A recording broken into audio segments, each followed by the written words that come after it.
A $700 heirloom. That's probably the story that you've heard, but I do have a little bit of an update that might calm your nerves quite a bit. We're talking about not only this crazy expensive heirloom, but also what in the world happened with the Newcastle heirloom. More event news in Apex and much more here on the channel. If you guys want to stay up to date with what's going on in the world of Apex Legends news, then like the video, subscribe to the channel, and let's dive in to what's going on. So recently, Apex just got finished hosting their $250,000 Nessie Cup, and I believe it was like 5 different creators. They got to host one. Rain Day was one. That was the one that I saw, but $50,000 for like each of these. And it was basically a tournament that was more so for casual players.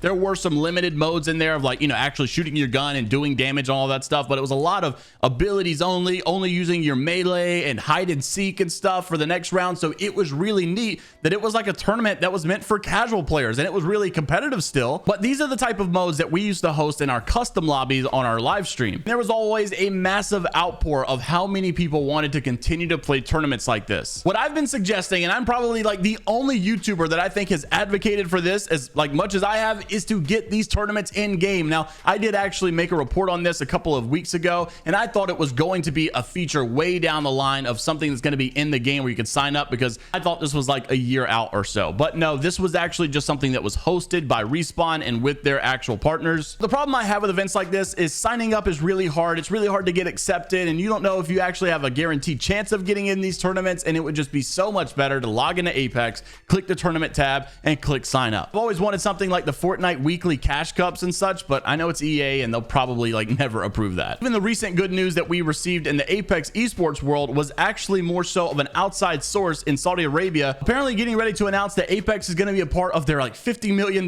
prize pool stuff, and all these organizations are getting excited. And it's just sad that like all this excitement is not coming from the hosts themselves of EA and Respawn. It's from these outside sources that really want to invest. I don't know, if we had in-game tournaments, honestly, I think I would set aside my Saturday just to even compete for an heirloom. It doesn't have to be money. I think heirlooms would be great. But speaking of heirlooms, we've got some unfortunate news regarding heirlooms. Recently, we have been discussing, and I think even the last year or so at this point, that Newcastle should be getting an heirloom. Now, this was discussed, I think, for about 2 seasons or so, and then it comes out yesterday. Hypermiss had posted, and this was info from via Crowrindo. Crowrindo said that the Newcastle heirloom, including others, has been scrapped and sadly pushed back. The Newcastle heirloom was in the work, but now is out of the plans, and other legends not getting their heirlooms as well. So why in the world would this have happened? The only thing I can think of was a Final Fantasy event was probably a pretty well received event as far as the heirloom goes, because it was a universal heirloom. Every single legend could actually use it, and EA probably saw the money coming from that, and they thought, well, we are never going back to legend heirlooms again. This one makes way more money. People get their pocketbooks out way easier, and we're just going to keep doing these universal ones. And that seems where we are going. So Hypermiss had also followed it up by saying the next universal heirloom will likely be releasing this season with the Shadow Society event, featuring 36 themed cosmetics, 3 weeks long of an event similar to the Final Fantasy event. And listen to this. This is where it gets crazy. Heirloom will be customizable with changing styles and parts. Unlocking all heirloom styles and features will cost up to $700. Now, I know you're probably hearing that and freaking out, but I do want to say, despite this news going around, and I'm not saying it's 100% false, all I'm saying is that I've spoke to a couple of people that would know the actual answer, and they told me that was simply not true. So, I mean, take either side for what you will. Even Crowrindo had said take it with a grain of salt. He's not 100% sure. I don't doubt that the next heirloom is probably more universal, and they're probably going to get away from these legend heirlooms like they used to have, because they know that universal ones make more money. But as shameless as EA is to charge a buttload of money for their heirlooms, I'm pretty sure they're not that dumb enough to know that we would go insane if it was actually that much. We would have another recolor event fiasco like we had a couple of years ago, because honestly, it seems like we're going that way anyway. Fans and players have been really disappointed in how much this event recently, the hunt event or whatever, had all these just recolors. Even for the heirloom, it's just a recolor, and they've been doing this a lot more often recently with so many recolors. And then you thought you were going to get a 50% off because they did that in the past with the Wraith heirloom, but it just simply wasn't that at all. Just full price recolors, and it's just over and over and over again. Now that's the bad feedback. Now on the other side, there are some good feedbacks when it comes to recolors. Respawn doing more long seasonal challenges, like the ones to get these free flatline skins that everyone raves about, right? Like, I know it's not the greatest thing in the world, but it is something that is nice, it's free, and it's something to work towards, and it's a recolor that people actually like. I don't mind a bunch of recolors if it's going to be free, and I'll work towards it. But charging another $150 $50 or whatever just to get something that's already been released and it's just a new color. Just crazy, man. If Respawn keeps getting good feedback on this whole flatline thing, it looks like we might even go in that direction again. Hypermist had posted that it seems like there is a new R99 reactor recolor that is coming pretty soon. This is the one from season 7 that a lot of us know and love. So like I said, when it comes to these types of things, I'm pretty excited to see them. I just don't want to see them charge an arm and a leg for them. 6.8 thousand likes on that post, by the way. People must really want to see this skin come back. This got me thinking, honestly, with season-long quests like this, we could do more. Let's do one for heirlooms. Let's do some for dive trails or something like that. It will actually drive the engagement up a bit. And I guarantee you, if you propose a free heirloom, if you like play every single day of the season or something that's really chaotic, something that really takes a grind,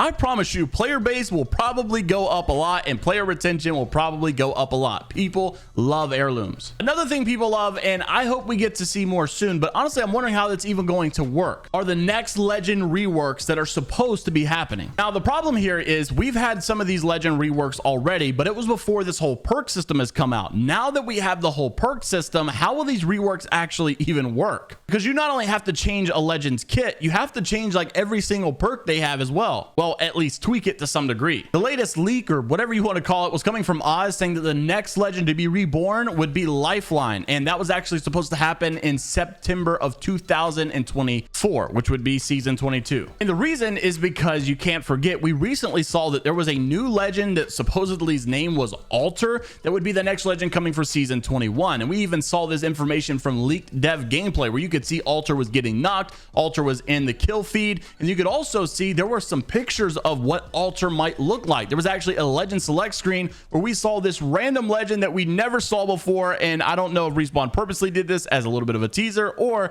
if it was accidental. I personally think it was purposeful, and a lot of you actually say, and I think I agree with you, that Respawn may be behind a lot of these so-called leaks. Maybe not every single one of them, but it would make a lot of sense because it gets a lot of people talking and it gets a lot of people hyped up. That's why I think you don't see Respawn going after leakers as much as you see other games like Call of Duty. Some of those other games have like a zero tolerance for leaks and data mining. I don't know. What are some other legends that really should be reborn? Vantage, maybe. I feel like she's underpowered. Crypto, maybe. And lastly, a lot of you guys have been messaging me asking me to talk about aim assist. And the reason was because with the new performance mode that was introduced with the next gen consoles, if you guys are still over on console, obviously you used to have 0.6 aim assist. With the performance mode enabled, you come down to 0.4, right? We've already discussed that. We already know that. But a lot of people have been saying that it's not just that. Some of you have told me you have felt instances where aim assist completely got disabled and turned off, and it's not just 0.4, it's like 0.0. It's really hard to determine if this is just mere complaining about console players saying that, you know, it's just harder now and therefore they feel like aim assist must surely be bugged. It's not me being bad at the game, or is it really true? Is there some kind of bug that needs to be addressed here? Let me know what your experience has been down in the comment section below. Like the video and subscribe to the channel if you want to stay up to date with all things in the Apex Legends news world. And until the next time, we will see you all